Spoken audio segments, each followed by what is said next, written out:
Hey everybody, this is Larry. This is April 17th here in New York. A little bit of a rainy day. I think maybe that's why I'm a little bit tired as well. If you watched the other video, I complained a little bit about it.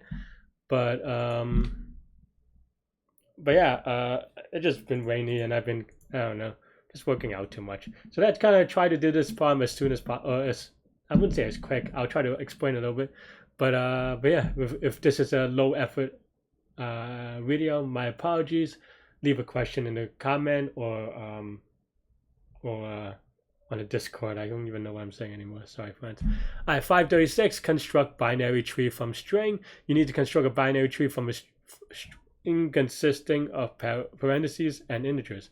The whole input represents a binary tree. It contains an integer followed by 0, 1, or 2 pairs of parens. The integer represents the root's value and a pair of parens. Okay, what does that even mean?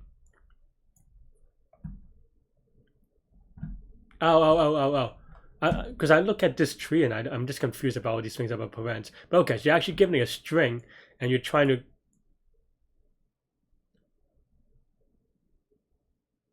What is the output? Output is just the tree node, right? So you actually return the 4, is it?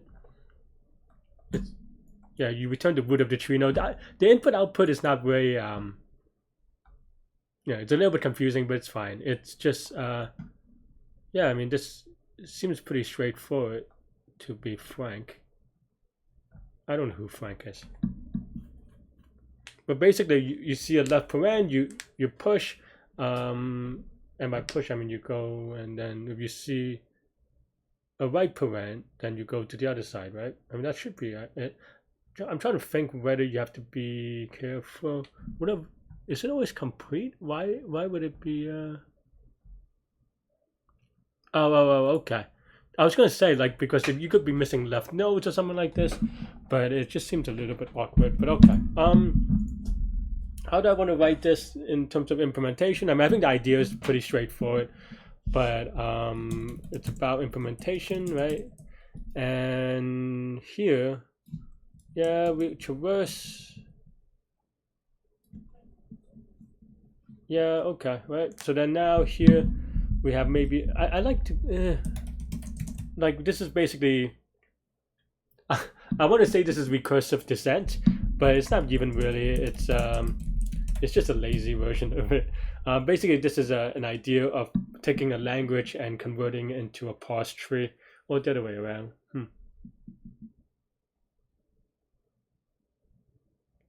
No, that's right. Yeah, but not gonna go into over that. That's way too complex.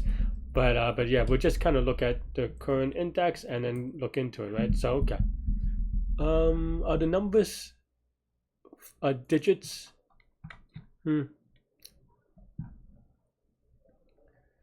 That's actually annoying. If the digits can be, well, it can even be negative. Oh man, this is kind of annoying as hey. But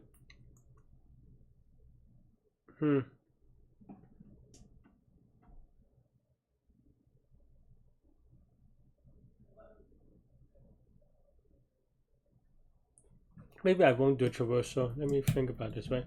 So you have a stack, right? I mean, it's the same idea. We'll just do it with a stack instead, right? So then now for C and S, so we won't do recursive descent. We'll just do a stack-based solution, maybe, right? If C is not this, and it's not this. Oh, okay, we could write it in another way. Not in the.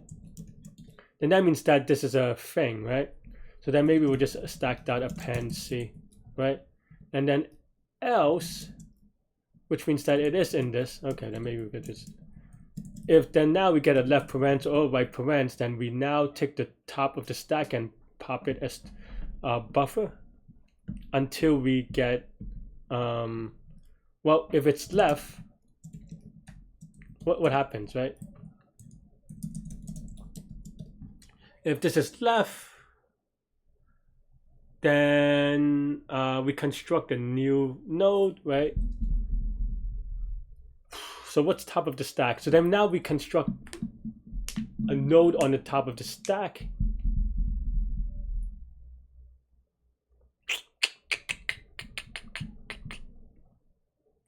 I don't know what to write. I mean, this is just so awkward implementationally. It really isn't, but I think maybe I'm just out of practice because I think this is a lot of standards and stuff like that.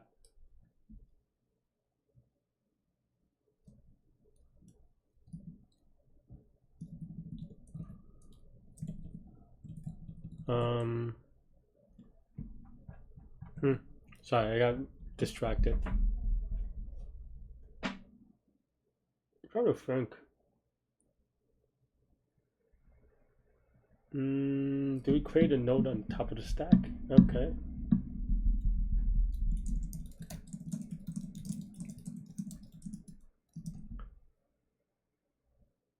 So then, wow. I don't know if this is a good idea. I think that's the thing. Okay, I think maybe that's what I will do. Is that I'll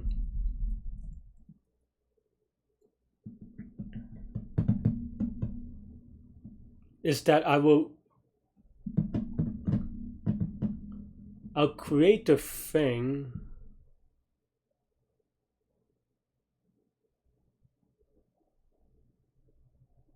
I'll do it in 2 passes. Maybe I think that's the way that I want to do it. Okay, then now if we have the left, well, in either case, then now, so if we have a right parent, we close it and then we start. Okay, but you know, how do I write it? Maybe I'll write like it's more like a buffer thing. I don't know why I'm having so much trouble with this, but it is what it is. Let's just put it empty, right? And then now,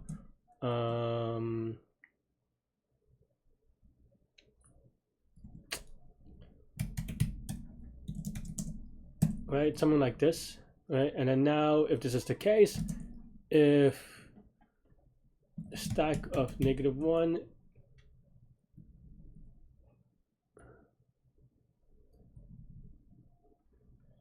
this is very awkward. Why am I struggling so much with this? Yeah. If this is not a number, how do I write that?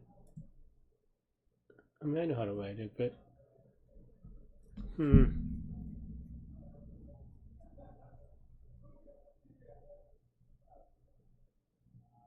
what am I doing? I think I'm trying too hard to kind of. Let me reset. So I think some days I get confused about this and I need to reset. Sorry about spending 8 minutes doing that. But yeah, but I think we just need to. Let me rewrite this as. I think I got confused with stack, right? So buffer is equal to right? If C is in right, then now and then this buffer and then.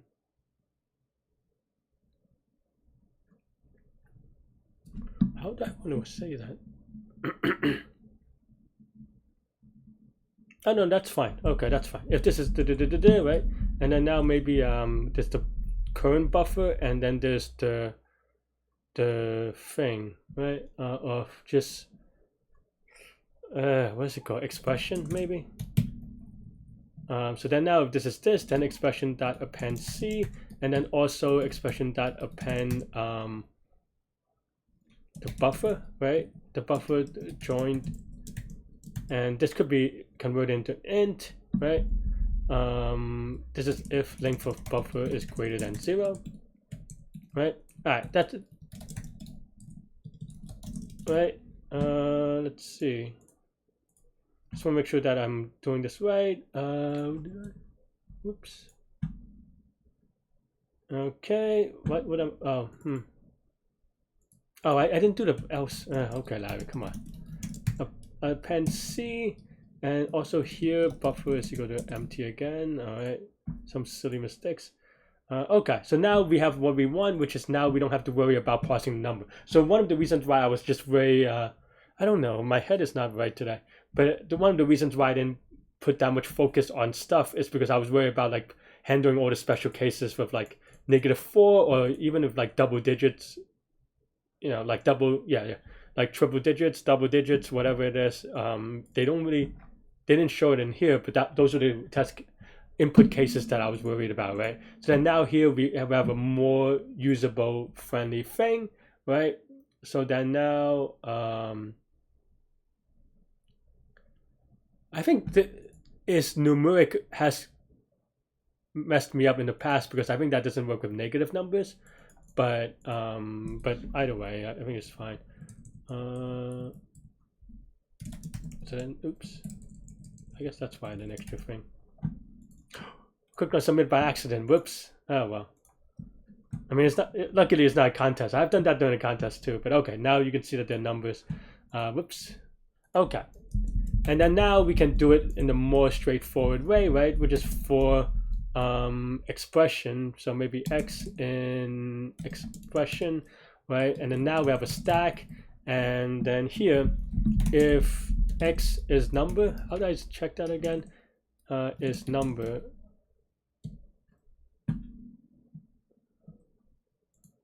I think it's you're supposed to do a try catch thing is the Pythonic way of doing it, but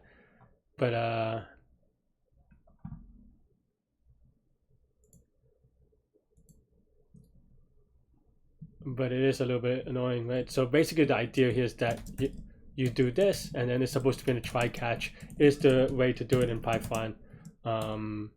Otherwise it's do this, right?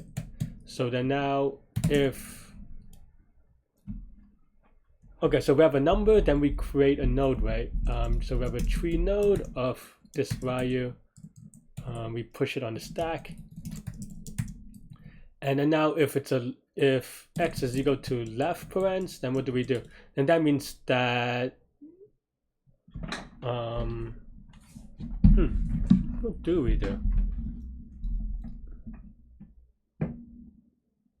No, I guess nothing. It's just continue because we need the next number, and then else we pop off the stack, right? Yeah. It's not quite right, but that's basically the idea. And then stack when we pop stack, okay, right? Okay, let me actually write this as new node is equal to this thing. We push it on the stack, right? But we also want to, before that, yeah, we want to do stack of the top of the stack dot left. We have to check the dot. Well, we have to check that it is if length of stack is greater than 0, right? If it's none, then we set it to new node. Else we push it on the right side, and then we push it on the thing. As a result, and otherwise we pop. I think this should be good, right? So here root is none. So then now if root is none, then root is equal to new node. This is very yucky, to be honest, but I'm just so tired right now. Hopefully this is roughly right. Oh, except not catch. What language am I in? Okay, looks good. So let's give it submit. Oh no. Oh. Huh. Oh. Huh. Why doesn't that work? Shouldn't this? Oh, because we never cleaned the buffer. Okay, fine. So then we need a else if length of buffer is greater than 0, then okay, that's a silly thing, I guess, but maybe that's fine. All right, let's give it a submit. Hopefully, yep, there you go. I mean, obviously I had one silly mistake, but and then the other one I just submitted incorrectly, but that's fine. It's not it does not change who I am. But this code is pretty ugly. But it is linear time and linear space, which is all you can ask for, I believe. Yeah. You could also obviously have done this recursively afterwards. I mean, the stack is kind of doing that, but I don't know. I just felt like doing stack at that time. But yeah, it's always a good idea to I don't know. I think I try to do everything in one pass, and you can certainly do that. But I just don't have the headspace for it today, I think. That's what I have for today. Let me know what you think. Stay good, stay healthy to your mental health. I'll see y'all later and take care. Bye bye.